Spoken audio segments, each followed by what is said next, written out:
Bom dia a todos. É um prazer, uma honra e uma responsabilidade falar para uma plateia tão seleta. E eu percebo que o tema, o tom das nossas conversas hoje, está direcionando de questões mais amplas e importantes para questões cada vez mais específicas. E agora eu vou falar com vocês, dando sequência, mais específico ainda, do crime organizado, com questões um pouco mais locais, e tentar trazer para vocês algumas definições, alguns elementos do que seja crime organizado, baseado nas minhas leituras a respeito do tema, mas principalmente, acima de tudo, baseado na minha experiência de quase 15 anos no sistema prisional, de ver o crime organizado e o crime não organizado no dia a dia. E tudo que eu vou trazer aqui é baseado, grosso modo, nessa experiência.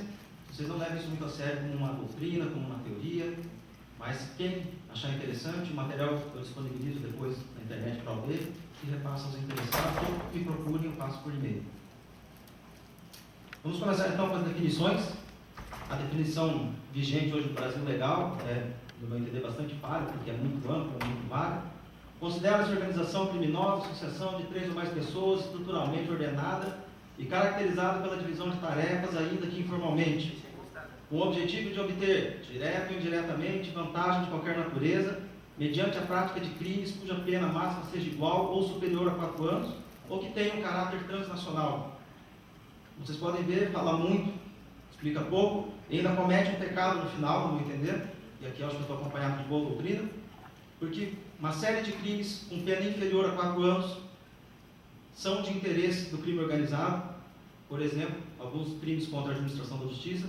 Então, essa parte final é totalmente desnecessária, poderia ter acabado. Prática de crimes. Trago aqui para vocês, rapidamente, algumas definições internacionais para ajudar a entender o que é um crime organizado.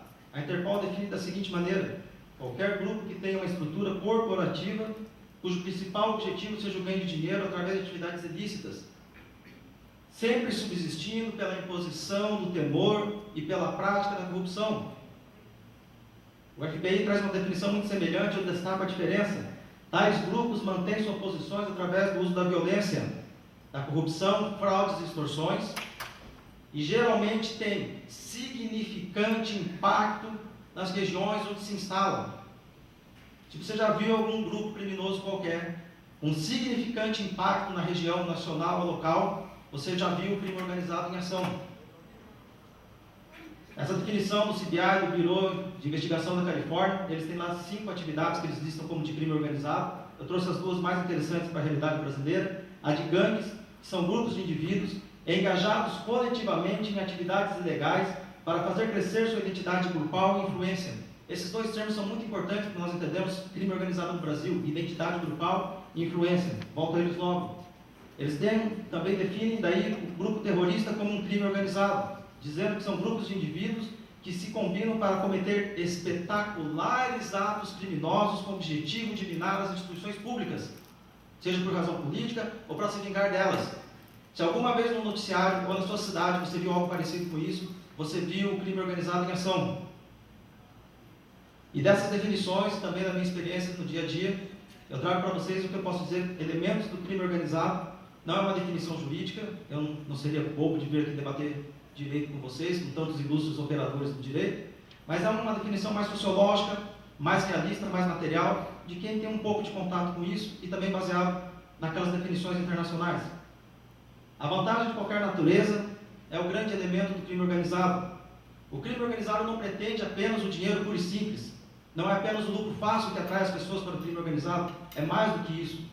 Principalmente a elite criminosa, ela tem interesse sim no dinheiro, ela tem interesse sim em muito dinheiro, ganha muito dinheiro, mas não é só o dinheiro, porque se fosse só pelo dinheiro, Fernandinho Beiramar e outros líderes que estão presos já teriam abandonado o crime, porque dentro da cadeia não dava para gastar dinheiro. Eles querem poder, eles querem um status de mandar, de intimidar, eles querem muito mais do que dinheiro. E o restante? E aqueles que estão na base da pirâmide dessas organizações criminosas, aquela massa, verdadeira massa, vou usar aqui um termo grosseiro, de trouxas que sustentam a atividade criminosa. O que é que esses pequenos criminosos querem? Eu chamo eles de trouxa porque os próprios da elite chamam. Eles são assim designados pela própria elite criminosa. E eu aproveito aqui para dizer uma coisa: se vocês acreditam, e é fato, que existe na sociedade brasileira uma concentração de renda, uma pirâmide desigual e injusta. Quando você avalia isso em crime organizado, a pirâmide da sociedade em geral parece uma Suíça. A quantidade de criminosos pobres e que se mantêm pobres é muito maior, proporcionalmente falando, do que a quantidade de trabalhadores que mantém a elite brasileira em geral. É muito mais perversa essa estrutura criminosa em termos sociais. E essa vantagem de qualquer natureza, para esses que estão na base, ela vai também além do dinheiro, ela também vai para o status, ela também vai para o respeito que eles têm lá dentro, o que pelo menos é prometido que eles tenham. Vai muito além disso, existe um componente psicológico muito importante nisso, especialmente em relação aos jovens. Os jovens não querem só o dinheiro também, eles também querem o respeito. Eles também querem coisas que ele não tem em geral na sociedade, que é difícil de obter. E por que é que eles entram? Porque é fácil. Porque qualquer organização social que abrir as portas para o jovem e o aceitar, ele entrará e vai defender essa organização.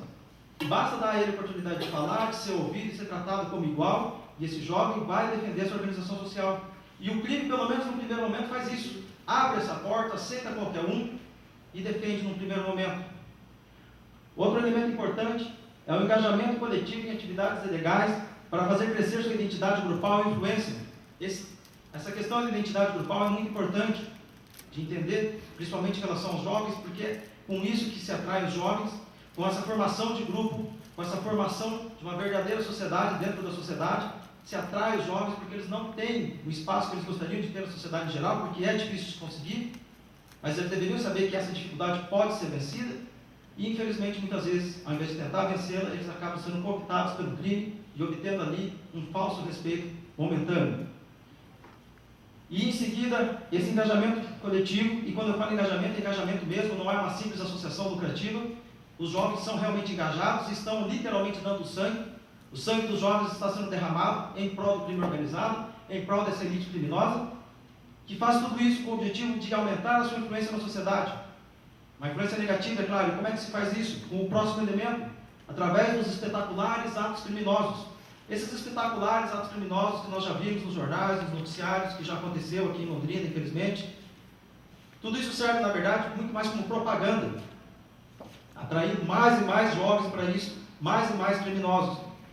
E como eu disse, aconteceu isso aqui em Londrina. Recentemente nós tivemos episódios graves a esse respeito. E aqui eu tenho que fazer um registro, de dar os parabéns, porque essas notícias que deixaram vocês perplexos, que aconteceram recentemente em Londrina, eu vou dizer algo que vai deixar vocês ainda mais perplexos. Por isso eu quero dar os parabéns às forças de segurança aqui presentes, que num trabalho brilhante, envolvendo, ainda que de forma informal, o contato entre vários profissionais, Polícia Civil, Polícia Militar, Polícia Federal, acabou conseguindo evitar que aquilo que vocês viram nos jornais fosse ainda pior. Porque aquilo que aconteceu nos jornais, vocês viram aqui em Londrina, tirando um ou outro episódio isolado, era para ser algo muito mais grave. Aquilo não seria sequer a ponta do iceberg do que aquela organização criminosa, do que o PCC pretendia fazer. Eles pretendiam marcar o estado do Paraná a ferro quente. Graças a um trabalho muito bom de inteligência e de ação dos policiais, que agiram com muita diligência, com muita presteza e com muita eficiência, aquilo foi contido. O que era para acontecer não aconteceu, e o que vocês viram nos jornais, aqueles episódios de ônibus queimados e tentativa de assassinato, tudo aquilo na verdade foi uma reação tardia, uma operação que aconteceu antes e que desbaratinou essa tentativa de colocar o estado do Paraná de joelhos. Foi uma vitória da cidade de Londrina contra o PCC, e o mais interessante, não foi a primeira, já foi a segunda vez que nós conseguimos vencer essa organização criminosa, porque no final da década de 1990, todos os históricos fundadores do PCC, primeiro comando da capital, estavam presos no mesmo local, na penitenciária estadual de Londrina. Fizeram uma rebelião tentando mostrar sua força, colocar sua marca nessa cidade, colocar sua marca nesse estado, e não conseguiram. O sistema penitenciário conseguiu rechaçar isso. Foi um dia muito longo, um dia muito tenso. Eu estava lá presente. As negociações terminaram alta madrugada, mas não teve vez. O PCC foi vencido daquela vez, foi vencido dessa vez também. Graças a Deus nós conseguimos isso, e graças ao esforço de todas as forças de segurança. E o problema é, vocês talvez não soubessem disso, porque infelizmente o trabalho de segurança, às vezes quando muito bem feito, ele não aparece. Às vezes, infelizmente, o trabalho da segurança só aparece quando comete algum erro. É uma faceta triste do trabalho do profissional de segurança. Eu quero falar agora de alguns mitos do crime organizado, para dizer o que o crime organizado não é. E o mito mais difundido e, no meu entender, o mais perigoso é esse aqui, que dá conta de que o crime organizado é uma forma de associação de injustiçados contra opressões estatais cometidas em desfavor de grupos desfavorecidos. Isso é falso, isso é mentira, isso é balela, isso é romantismo hollywoodiano, isso não acontece, isso não é verdade, não é dessa forma de modo algum. O crime organizado, além de ter muitos recursos econômicos, pelo menos na elite, ele tem as suas conexões políticas, os senhores já ouviram muitos boatos a respeito de financiamento de campanha com dinheiro do tráfico. Ele tem em sua fileira muitos membros de classe média e classe média alta, então não é só o pobre que está lá, porque não é só pelo dinheiro que eles entram no crime, isso é importante de entender. E o principal, eles não são oprimidos, são eles que oprimem o trabalhador, e são eles que oprimem os próprios criminosos, porque organizações como o Primeiro Comando da Capital, Comando Vermelho, CRBC, Amigo dos Amigos e outras, essas organizações vivem de verdadeiros boletos criminosos. Como assim boleto criminoso? O que o PCC está vendendo para ter um boleto? O PCC está vendendo para o criminoso proteção. Proteção contra o quê, meu Deus do céu? Proteção contra o próprio PCC, como fazia a máfia antigamente. O criminoso da base da pirâmide de crime organizado, ele paga uma mensalidade para fazer parte do PCC. E quem é que paga isso quando o camarada está preso? É a família. É a família que é oprimida. É a família que tem que levar para o preso, porque é um direito dele, levar uma série de mantimentos, cuja totalidade custa um bom dinheiro para um trabalhador que ganha salário mínimo. E quando essa mãe leva esse mantimento todo para o filho, não fica aquilo com o filho, aquilo fica para proveito da elite criminosa que está lá dentro. Ou seja, os pobres estão bancando as mordomias da elite criminosa dentro das cadeias. Não tem essa de que crime organizado é um grupo de injustiçados pedindo pelo amor de Deus para parar de apanhar, ou coisa do tipo. São eles que oprimem. Um outro grande mito, e esse é o refuto verdadeiro, é que o crime organizado só cresce onde o Estado não está presente. Isso é verdade, especialmente em questão com a segurança ostensiva. Isso você pode ver aqui pelo meu exemplo muito simplório, de que não existem bocas de fumo no centro da cidade. Pode haver muitos usuários, mas a rigor, o grosso do tráfico não está ali, está nas periferias. E a razão para isso é muito simples. É porque no centro tem mais polícia do que na periferia. As razões para isso, eu vou fazer aqui um parênteses interessante. Vocês, por gentileza, não perguntem aos senhores delegados presentes ou delegado-chefe, porque não é com eles essa conversa. Essa conversa é muito, muito acima. Por eles, a coisa seria muito diferente. E o Estado falha também, principalmente dentro das penitenciárias, além de tudo que nós já conversamos pela manhã e no dia de ontem. Quando o Estado coloca o cidadão dentro de uma penitenciária e não dá a ele aquilo que é direito dele, ele facilita a cooptação, ele facilita o trabalho do PCC e de outras organizações criminosas, porque o preso precisa. Ele precisa do atendimento médico, do atendimento psicológico, ele precisa de uma série de coisas que o Estado não fornece. E isso facilita muito que ele seja cooptado, porque o criminoso, a liderança criminosa diz: venha comigo que eu te ajudo. É uma grande mentira, mas então por que o criminoso vai? Vai porque não tem nada. Então ele tem no mínimo uma promessa. Não é muito diferente da sociedade em geral. Por que as pessoas continuam voltando nos mesmos? Porque precisam acreditar em alguma coisa, precisam fazer parte de alguma coisa, tentar melhorar. Nem que seja voltando no corrupto, nem que seja fazendo parte de uma organização criminosa, o camarada tem que tentar obter aquilo que o Estado não dá, mesmo sendo sua obrigação. O outro mito aqui é que o crime organizado é muito menos maléfico do que a corrupção. A corrupção é um mal inegável, acho que não vale a pena a gente perder tempo discutindo sobre isso, mas a verdade é a seguinte: o crime organizado, ele atinge você, atinge o cidadão de forma muito rápida e muito direta. Ele tira o seu patrimônio, a sua liberdade, a sua integridade física, psicológica e até a vida do cidadão de maneira rápida e direta. Um pai de família, ele se sente muito incomodado que seu filho vá para uma escola que é muito ruim, porque a corrupção tirou o dinheiro de lá. Mas esse mesmo pai de família, ele não vai se sentir incomodado, ele vai cair de joelhos e chorar dias e dias e noites quando vê seu filho viciado em crack. O impacto do crime organizado na vida do cidadão, na família brasileira, é muito duro, é muito direto, é na pele. Então não é verdade que seja um problema menor, é um problema tão ou mais grave que a própria corrupção, embora um leve ao outro. E aqui eu trago essa afirmação muito polêmica: como é que se combate o crime organizado? E eu digo que certamente não são com políticas públicas, sociais e cidadãs. E aí você vai falar: mas Alexandre, você vem aqui na OAB falar uma coisa dessa, para uma plateia tão esclarecida, dizer uma coisa dessa? Você está ficando louco? Não estou, eu vou explicar para você. O problema é que essas políticas, elas precisam ser prévias. Elas precisam ser anteriores, elas precisam acontecer antes. Elas não servem para combater o crime que já está aí. Eu faço uma comparação em questão de saúde, no seu modo de vida, os seus hábitos alimentares, o seu controle de estresse. Ele pode prevenir uma série de doenças, ele pode prevenir o câncer. Mas uma vez que ele está instituído no seu organismo, não tem jeito, você precisa de médico e farmácia. Uma vez que o crime organizado esteja presente na sociedade, não há outra maneira de se livrar dele. É com mais polícia e, infelizmente, com mais cadeia. E não é qualquer polícia e não é qualquer cadeia. Tem que ser uma polícia mais atuante, com mais suporte estatal, principalmente mais suporte tecnológico e também, muito importante em termos políticos, com muito mais suporte legislativo. E por que eu digo isso? Porque, senhores, eu gostaria que os senhores abrissem um pouco a mente e entendessem o seguinte: criassem na cabeça de vocês um muro de Berlim, uma muralha da China para dividir crime organizado de criminalidade eventual. Crime organizado é uma coisa, a criminalidade eventual é outra. Ainda que seja um crime eventual, um pastor charlatão, ou coisa do tipo, ou mesmo uma pessoa que comete um estelionato algumas vezes, por dificuldade, por circunstâncias da vida de todos. Mas o crime organizado é diferente. O crime organizado não é composto por pessoas assim. O crime organizado é composto por pessoas que foram cooptadas, e mais do que isso, pessoas que têm orgulho de serem criminosas. É um estilo de vida. O criminoso eventual é uma coisa, o vida louca é outra. Coloquem essa muralha da China entre as duas coisas, por gentileza. Quando formos falar de criminalidade, quando alguém perguntar para você sobre a criminalidade, pergunte de qual criminalidade você está falando, da eventual ou do crime organizado. São duas coisas totalmente diferentes. E para isso nós precisamos sim de um apoio legislativo diferenciado no combate ao crime organizado.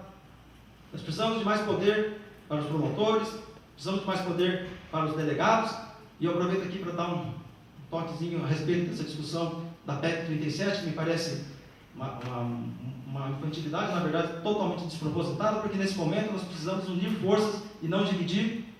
Na verdade, a questão não é que o promotor precisa de menos poder, é o delegado que precisa de mais poder, é o delegado que precisa de mais margem de atuação para combater o crime organizado. Não é o promotor que precisa de menos. Nós deveríamos discutir uma outra PEC, a PEC que processa mais poderes aos delegados, mais poderes à polícia, pelo menos no combate ao crime organizado. E por que tudo isso, gente? Por que tem que ser tão duro assim? Por que tem que ser tão radical? Eu vou explicar aqui. Porque o crime organizado é terrorismo. E agora você falar, o Alexandre doidou de vez, vem falar de terrorismo aqui no Brasil? Os delegados aqui presentes, os policiais, guarda municipal, vão perguntar, mas Alexandre, você está louco? Aquele mequetrefe que eu prendi ontem, que eu interroguei ontem, aquele traficantezinho de nada, aquilo lá é um terrorista? Não, ele não é. Ele não é um terrorista. Mas ele faz parte de uma organização criminosa que age de maneira terrorista. Que age contra a sociedade. Ele faz parte de uma engrenagem que gira contra a sociedade de modo terrorista. E é assim mesmo? Vamos ver. Aqui a definição da ONU de terrorismo: qualquer ato com intenção de ferir e matar civis para pressionar governos. Quando o crime organizado incendeia ônibus para mudar o diretor de uma unidade penal, o que é que ele está fazendo? Ele está ferindo o civil. Ele está ferindo o civil para obrigar o Estado a fazer alguma coisa. Quando o crime organizado mata um juiz, para que entre naquela comarca um outro juiz mais favorável à atuação desse crime organizado, o que é que eles estão fazendo? Eles estão atentando contra o Estado, contra a sociedade, eles estão ferindo e matando civis para pressionar o governo a fazer ou deixar de fazer alguma coisa. Quando eles saem disparando a esmo, quando eles colocam um toque de recolher, quando eles impõem verdadeiros regimes de exceção nas favelas, nas periferias, quando eles atiram contra o Palácio das Laranjeiras, o que é que eles estão fazendo? Eles estão ferindo civis para pressionar o governo. Segundo a definição da ONU, trata-se de terrorismo.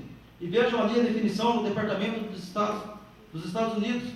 É uma violência premeditada contra alvos não combatentes, contra alvos civis, com a intenção de influenciar uma audiência, de espalhar o terror entre as pessoas, para que as pessoas também pressionem o governo, para que o governo faça ou deixe de fazer algo que é do interesse dessa organização criminosa. E aí vocês vão falar, mas tudo isso é terrorismo?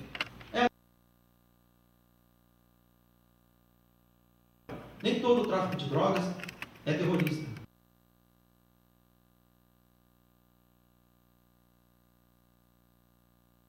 O CRPC ou sei lá o que, quando ele usa da violência não apenas para cometer o crime, mas para se impor perante o governo, se impor perante o Estado, ele comete isso. Ele se encaixa nessa definição.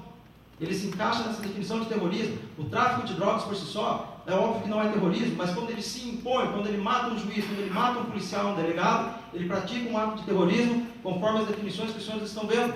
E é por isso que eu digo que o arcabouço legislativo tem que ser outro, que a polícia tem que ter um outro poder, pelo menos em relação ao crime organizado. Nós precisamos, acima de tudo, mudar a mentalidade. Vamos encarar o problema do crime eventual de uma maneira e o problema do crime organizado de outra. Nós precisamos de uma nova cultura jurídica para tratar dessa organização criminosa. E eu vou deixar aqui uma última reflexão para vocês. A verdade é a seguinte: não se combate terrorismo com código penal. Não se combate terrorismo com código de processo penal. É preciso uma outra estrutura jurídica, uma outra cultura jurídica para analisar isso e para combater esse problema sério. E, infelizmente, essas medidas legislativas precisam ser tomadas, e algumas delas, eu digo isso com tristeza, algumas delas serão muito radicais e draconianas, e nós precisamos fazer isso agora, nesse momento que temos alguma serenidade. Porque quando o pânico se instalar, quando Deus me livre, Londrina se tornar uma São Paulo ou coisa pior, as massas não vão ter serenidade, elas vão enfiar a goela abaixo da comunidade jurídica e de toda a sociedade. Coisas muito piores do que aquelas que nós, nesse momento, podemos estabelecer. O momento para discutir uma lei diferente, um código diferente para tratar de crime organizado é esse. Senhores, muito obrigado pela atenção. Desculpe ter avançado o tempo.